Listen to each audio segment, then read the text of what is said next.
అక్షర పరబ్రహ్మని ధ్యానిస్తూ ప్రారంభిస్తున్నానండి. ఉదాహరణ ద్వారా నేను తెలియజేయాలనుకున్న విషయాలు ముఖ్యంగా మూడండి.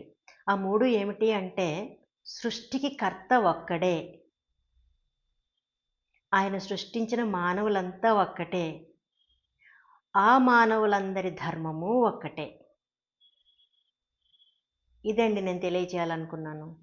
ఎందుకంటే దేవుడు ఒక్కడే అని గుర్తించకపోవడం వల్ల వారి దేవుడు వేరు, మా దేవుడు వేరు అనుకుంటూ అసలు దేవుడు ఏమి చెప్పాడు అన్న దానికి ప్రాధాన్యత ఇవ్వకుండా, ఆ దేవుణ్ణి గుర్తించడం ఎంత అవసరమో గుర్తించకుండా, మేము ఎక్కువ, వారు తక్కువ అనే భేదభావాలతో కాలాన్ని వృధా చేస్తున్నారండి.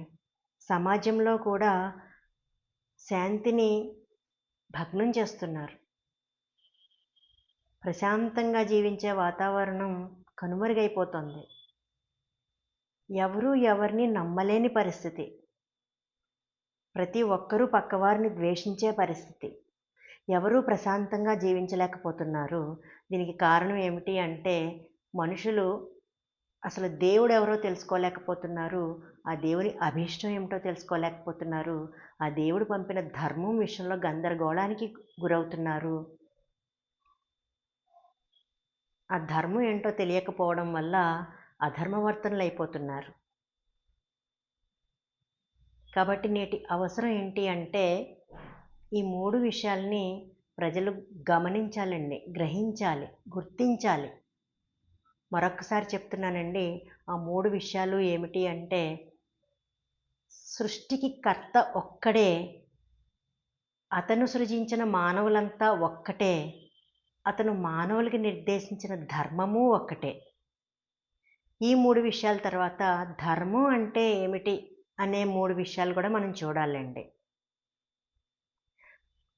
దేవుడు మనకి నిర్దేశించిన ఆ ధర్మం యొక్క మూడు విషయాలు ఏమిటి అంటే, సృష్టికర్తనే వేడుకోవాలి. ఈ ధర్మాన్ని తీసుకొని వచ్చిన మహనీయులను అనుసరించాలి.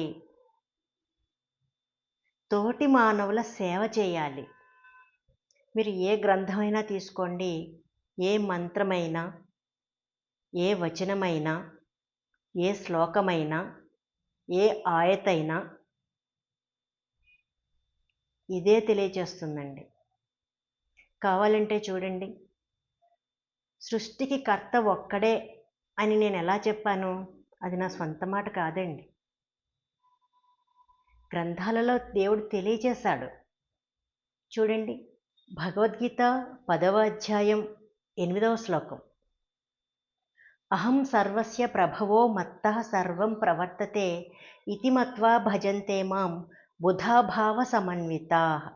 నేను సమస్త జగత్తునకును ఉత్పత్తి కారణమైన వాడను, నా వలననే ఈ సమస్తము నడుచుచున్నది. ఇదే విషయం బైబిల్ యెషయా 44వ అధ్యాయం 24వ వచనంలో ఉందండి. యెహోవా ఈలాగున సెలవిచ్చుచున్నాడు, యెహోవానగు నేనే సమస్తమును జరిపించువాడను, నేనొక్కడినే ఆకాశమును విశాలపరచినవాడను, భూమిని పరచినవాడను నేనే. ఇదే విషయం ఖురాన్ 14వ సూర 32 నుంచి 33 ఆయత్తులు చదివితే అర్థమవుతుందండి.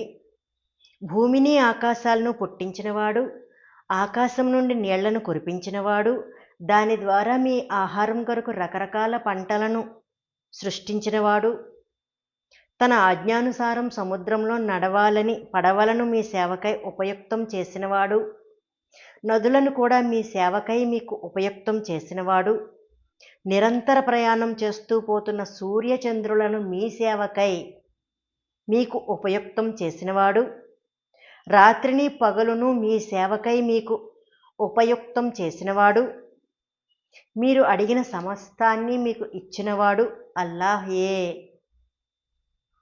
కాబట్టి సర్వాన్ని సృష్టించినవాడు ఆ ఏకైక సృష్టికర్త. ఆ సృష్టికర్తనే ఒక్కొక్కరు ఒక్కో భాషలో ఒక్కోలా పిలుస్తున్నారు. ఆ ఏకైక సర్వేశ్వరుణ్ణే ఒక్కో గ్రంథంలో ఒక్కో పేరుతో పరిచయం చేయడం జరిగింది. కాబట్టి మనందరినీ సృష్టించిన దేవుడు ఒక్కడే అని ప్రతి గ్రంథము చెప్తుంది. చూడండి, శ్వేతాశ్వతర ఉపనిషత్ 3వ అధ్యాయం 2వ మంత్రం చెప్తుంది, ఏకోహి రుద్రోణ ద్వితీయాయ తస్తుః. ఈశ్వరుడు నిజానికి ఒక్కడే, రెండవ వాణిగా చేయడానికి ఆయన ప్రక్కన మరొకడు లేడు. భగవద్గీత 18వ అధ్యాయం 66వ శ్లోకం చెప్తుంది, సర్వధర్మాన్ పరిత్యజ్య మామేకం శరణం వ్రజ. నన్నొక్కని మాత్రమే శరణు పొందుము. మిగిలినవన్నీ ధర్మాలు అనుకుంటున్నావు, ఆ ధర్మాల్ని విడిచిపెట్టు. నన్ను మాత్రమే శరణు పొందడమే నీ ధర్మము.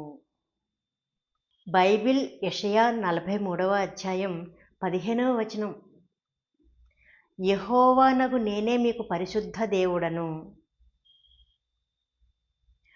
ఖురాన్ 20వ సూరా 14వ ఆయత్, నేనే అల్లాహ్ను, నేను తప్ప మరొక దేవుడు లేడు.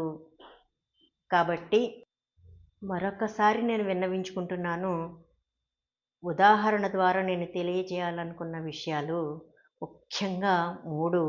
ఆ 3 ఏమిటి అంటే, సృష్టికి కర్త ఒక్కడే, మానవులంతా ఒక్కటే, మానవులందరి ధర్మము ఒక్కటే.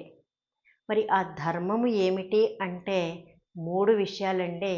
ఆ సృష్టికర్తనే వేడుకోవడం, ఆ సృష్టికర్త పంపిన మహనీయులను అనుసరించడం, తోటి మానవుల సేవ చేయడం. ఏ గ్రంథమైనా తీసుకోండి, ఇవే విషయాలు ఉంటాయండి. కాబట్టి ఇతర విషయాలను పక్కన పెట్టండి. ఈ ముఖ్యమైన విషయాలను అధ్యయనం చేయడం ద్వారా తెలుసుకున్న ఈ విషయాలను మీరు కూడా అధ్యయనం చేసి తెలుసుకోండి. ఆ ప్రకారంగా నడుచుకున్నప్పుడు దేవుడికి మనం అత్యంత ఇష్టలమైపోతాము. ఇంకా శాంతియుత సమాజాన్ని మనం పొందగలుగుతామండి. నా ఆశ, ఆశయం, తపన శాంతియుత సమాజమే. అలాగే ప్రతి ఒక్కరూ దేవునికి ఇష్టలవ్వాలి, ఆయన ఇచ్చే మోక్షానికి అర్హులవ్వాలి అని నేను మీకు అనేక సార్లు తెలియజేశాను. అందుకే ఆ ఉదాహరణ ద్వారా మరొక్కసారి మళ్ళీ తెలియజేసే ప్రయత్నం చేశానండి. దైవం అనుగ్రహిస్తే మరిన్ని విలువైన విషయాలతో మరో వీడియోలో కలుద్దామండి. అంతవరకు సెలవు. నమస్కారం. జై హింద్.